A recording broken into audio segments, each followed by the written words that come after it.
विद्यार्थियों, आज मैं आप सभी को 10वीं कक्षा का जो पहला कविता है मातृभूमि, जिसको भगवती चरण वर्मा जी ने लिखे हैं, उस कविता का प्रश्नोत्तर बताने जा रही हूँ। पहले कवि परिचय याद रख लीजिए। कवि भगवती चरण वर्मा, उनका जन्म हुआ था 30 अगस्त 1903। जन्म स्थान है उन्नाव जिले, जो उत्तर प्रदेश में है, और वो गांव का नाम है सफीपुर। उनका शिक्षा के बारे में बता रहे हैं। इलाहाबाद से बीए एलएलबी की डिग्री प्राप्त की थी।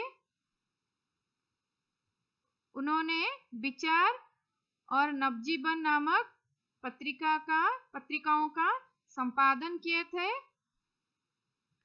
उनका उपन्यास चित्रलेखा उपन्यास के ऊपर 2 बार फिल्म निर्माण हुआ है।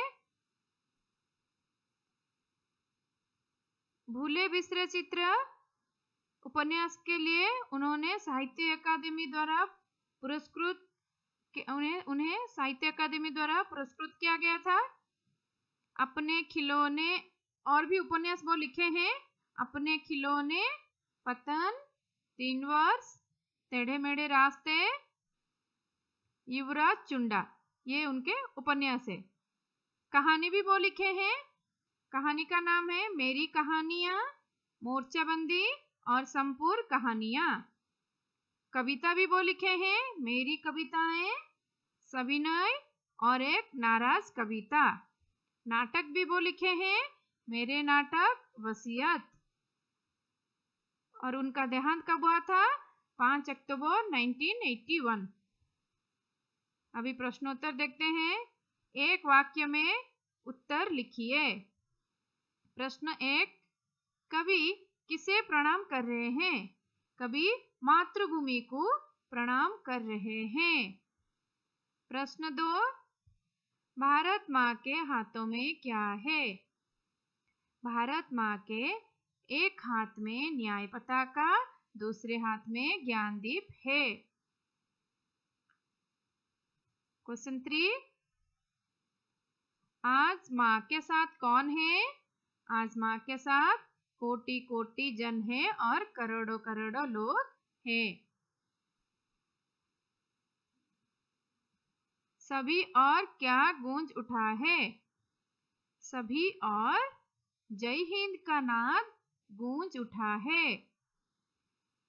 प्रश्न 5, भारत के खेत कैसे हैं? भारत के खेत हरे भरे और सुहाने हैं। प्रश्न 6, भारत भूमि के अंदर क्या क्या भरा हुआ है? उत्तर है भारत भूमि के अंदर खनिजों का व्यापक धन भरा हुआ है। प्रश्न 7, सुख संपत्ति धनधाम को माँ कैसे बांट रही है? उत्तर है सुख संपत्ति धनधाम को माँ मुक्त हस्त से बांट रही है। प्रश्न 8, जग के रूप को बदलने के लिए कवि किससे निवेदन करते हैं?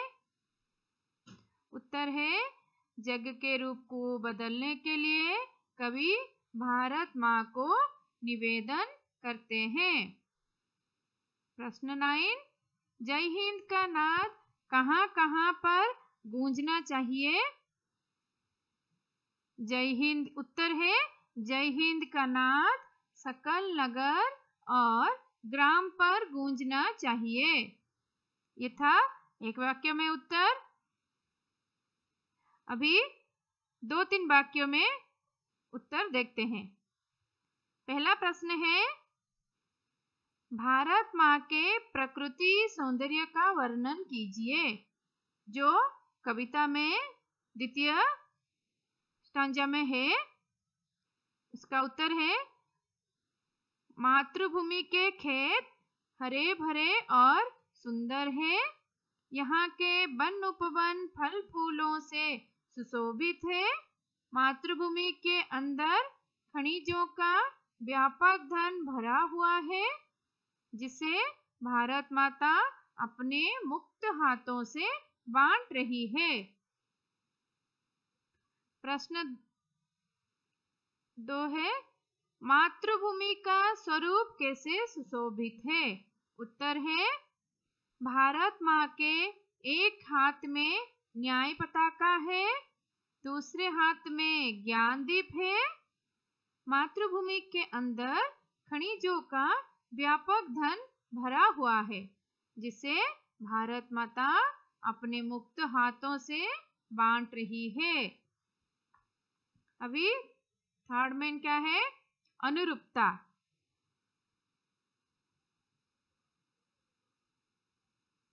वसीयत नाटक, चित्रलेखा क्या है? उपन्यास। सत्सत द्विरुक्ति शब्द हरे भरे शब्द युग्म है। बाएं हाथ में न्याय पताका है, दाहिने हाथ में ज्ञानदीप है। हस्त का मतलब है हाथ, पताका मतलब है ध्वज। दोनों खंड को जोड़कर लिखिए। तेरे उर में साहित्य गांधी बुद्ध और राम, फल फूलों से युक्त वन उपवन, एक हाथ में न्याय पताका, कोटि कोटि हम आ साथ में, मातृभू सतसतवार प्रणाम। अभी रिक्त स्थान की पूर्ति कीजिए, फिल इन द ब्लैंक्स। कवि मातृभूमि को सतसतवार प्रणाम कर रहे हैं। भारत माँ के उर में गांधी, बुद्ध और राम साहित है। वन उपवन फल फूलों से युक्त है। मुक्त हस्त से मातृभूमि सुख संपत्ति बांट रही है। सभी और जय हिंद का नाद गूंज उठे। अभी भावार्थ देखते हैं। ये जो कविता दी गई है उसका भावार्थ अपने शब्दों में आपको लिखना है। पहले कविता देख लेते हैं। ये आपके दिए गए कविता से अंतिम पंक्ति है। एक हाथ में न्याय पताका, ज्ञान दीप दूसरे हाथ में, जग का रूप बदल दे हे माँ, कोटि कोटि हम आज साथ में, गूंज उठे जय हिंद नाद से, सकल नगर अर ग्राम, मातृभू शत शतवार प्रणाम। इसको कैसे लिखते हैं?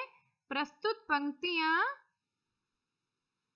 भगवती चरण वर्मा द्वारा रचित मातृभूमि नामक कविता से ली गई है। कवि कहते हैं, भारत माता के एक हाथ में न्याय की पताका है, तो दूसरे हाथ में ज्ञान का दीपक है। कभी प्रार्थना करते हैं कि हे माँ, जग का रूप बदल दे। आज हम कोटि कोटि भारतवासी तुम्हारे साथ हैं।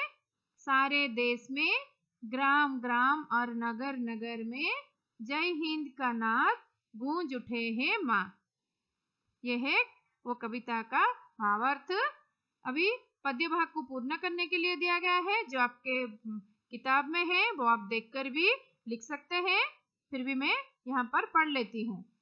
हरे भरे हैं खेत सुहाने, फल फूलों से युक्त वन उपवन, तेरे अंदर भरा हुआ है खनिजों का कितना व्यापक धन, मुक्त हस्त तू बांट रही है सुख संपत्ति धन धाम, मातृभू शत शतवार प्रणाम।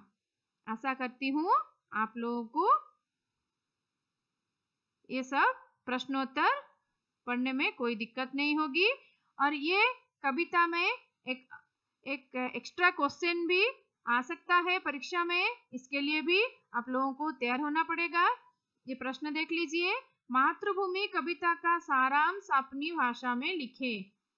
मातृभूमि कविता का जो समरी है वो आप अपने भाषा में लिखेंगे। ये परीक्षा में 3 मार्क का क्वेश्चन आता है, तो आप लोग पहले से तैयारी कर ले तो आप सबको परीक्षा में कोई दिक्कत नहीं होगी। मातृभूमि कविता में कवि श्री भगवती चरण वर्मा पहले छंद में कहते हैं कि प्रथम स्टंजा में क्या कहते हैं? मातृभूमि तुम्हें 100 बार मैं प्रणाम करता हूँ। हे माँ, तू अमरों की जननी है, तुम्हें 7 बार प्रणाम करता हूँ। हे माँ, तुम्हारे हृदय में गांधी, बुद्ध और राम विराजमान है, अतः तुम्हें 7 बार प्रणाम है। ये था प्रथम पंक्ति का सारांश, प्रथम छंद का सारांश। द्वितीय छंद में क्या कहते हैं, द्वितीय स्टांजा में क्या कहते हैं, सेकंड स्टांजा में। द्वितीय छंद में कवि भारत की संपदा का बखान करते हुए कहते हैं कि तेरे हरे भरे खेत कितने सुहाने लगते हैं, फल और फूलों से युक्त तेरे वन और उपवन भरे हुए बहुत ही अच्छे लगते हैं। कवि भारत भूमि खनिज संपदा की व्यापकता का वर्णन करते हुए कहते हैं कि इस अपार धन को तू मुक्त हस्त से बांट रही है, हमें बांट रही है, हमें सुख संपत्ति से सजा रही है, धन धाम से भर रही है। अतः हे माँ, तू हे मातृभू, मैं तुम्हें 100 बार प्रणाम करता हूँ। ये था द्वितीय सेकंड स्टांजा का समरी। यह है थर्ड स्टांजा का। तृतीय छंद में कवि कहते हैं कि हे मातृभूमि, तेरे एक हाथ में न्याय की पताका है और दूसरे हाथ में ज्ञान का दीपक है, अतः तू संसार का रूप ही बदल दे। हे माँ, आज हम करोड़ों भारतवासी तुम्हारे साथ हैं। जय हिंद का नाद चारों ओर गूंज उठे और यह नाद भारत के ग्राम ग्राम व नगर नगर तक पहुंच जाए। हे मातृभू, तुम्हें 100 बार प्रणाम है। ये एक एक्स्ट्रा क्वेश्चन है, आप सभी को इसके लिए परीक्षा के लिए ये क्वेश्चन भी तैयार करना है। आशा करती हूँ आप सबको ये प्रश्नोत्तर पढ़ने में कोई दिक्कत नहीं होगी।